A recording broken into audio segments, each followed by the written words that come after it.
Welcome again to the New Normal Podcast. Day 2 of March the 7th of the Champions League concludes, and as usual, please take a seat on the couch and let's delve into it. Now, two earlier games played today, and that is Galatasaray versus Atletico Madrid and Karabag FK versus Eintracht Frankfurt.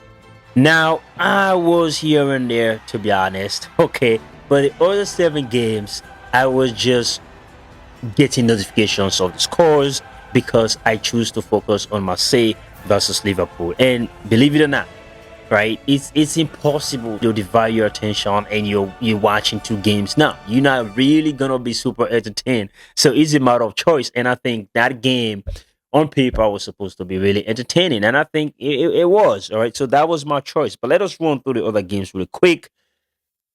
I don't care who you are, right? But there are times when you go to Istanbul, Galatasaray, it's a difficult ground to play. Atletico Madrid played well because I looked at the statistics, I looked at chances and stuff like that, but they could not get a win. And like many other teams, again, Galatasaray had that 1-0 win against Liverpool. So it tells you when Galatasaray plays at home, they are difficult to beat. So this ended up a goal apiece. It's a draw. Karabag FK was home to Eintracht Frankfurt, and they won by 3 goals to 2. And if you've been following this show, you will know I love these two teams, Karabag FK and Bodo Glimt.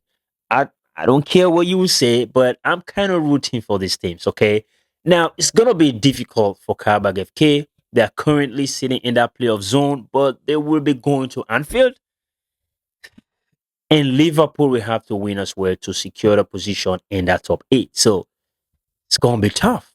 But if Karabag FK can, get a draw at least, and depending on how the other teams perform, then we'll see what happens. Okay. Now this is why it's gonna be really interesting. But I just want them to have that opportunity, right? To just compete in a round of 16 playoff. And who knows what will happen. Let's keep it moving. Atalanta versus Atletico Madrid. Now, this was a little bit of a not a surprise, but kind of a semi-surprise. And again, I think yesterday had a lot of sugar on today. All right, because there were a couple of underdog stories and surprises and whatnot, and that is what I love about the Champions League. But today, not really.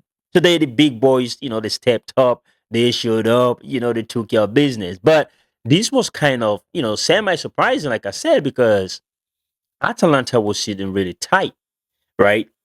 And a win, could have consolidated that position in that top eight, but they did not get a win.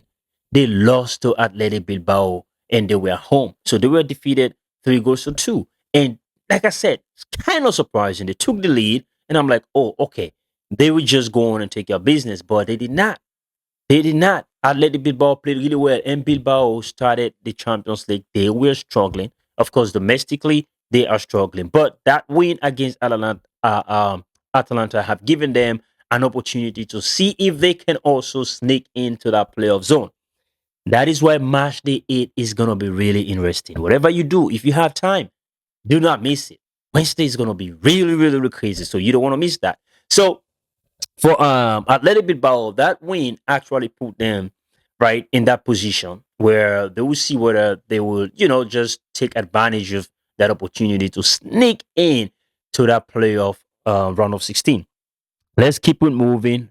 Bayern Munich, they were home to Union He was now this result kind of also surprising. Yes, Bayern Munich had a red card, but winning just 2 goals to 0, I mean, that margin looks small.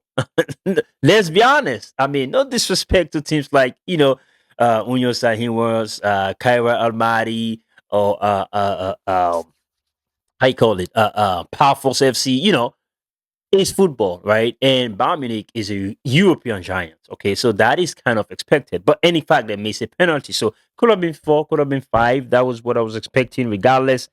But I was not expecting the Bilbao win against Atalanta, not at all. Karabag FK, I was expecting that win, and I was expecting a draw and a Galatasaray game. Keep it moving, Chelsea. I was expecting a bigger margin than a 1-0 win. So Chelsea was home, obviously, at Stamford Bridge. They got a 1-0 win against Powerful FC. Excuse me, like I said. Kind of surprising. I mean, this is powerful. All right. If you're trying to make it in that top eight and goal difference is going to count and things like that, when you play against teams like these, you have to let them drink. They should drink a lot. But Chelsea only just put one past power force and that was it. I mean, obviously they dominated the game, but it's about goals. It's about goals. Same thing with Atalanta. They dominated the game. Well, it was like, okay, take the ball home, and Bilbao was like, we'll take the 3 points home. So when you dominate, it has to show on the score sheet. Otherwise, it's it's kind of not a good performance to me. That's the way I see it. It is either you're possessing enough, but you're not making use of the possession, or you're taking a lot of shots, but you're not being clinical. So either ways, right? However you want to put it, it's not a very good performance. All right, especially when you're playing, an underdog. And unfortunately, we didn't get an underdog story, but it is what it is. We keep it moving. Juventus had a 2-0 win over Benfica, and Juve needed that win. They really needed that because apart from Inter Milan, perhaps Atalanta. Well, it didn't go well for both Inter Milan and Atalanta, but those are the teams, Italian teams that have been playing, really well in the Champions League. But for Napoli, of course, really struggling. So this win by Juve means a whole lot for them. So they're in that playoff zone. We'll see what happens. And for Benfica, I don't know. They will be playing against Real Madrid. It's going to be an emotional reunion, if you want to put it that way, between Jose Mourinho and Real Madrid. We all know what the relationship looks like. That was a former manager.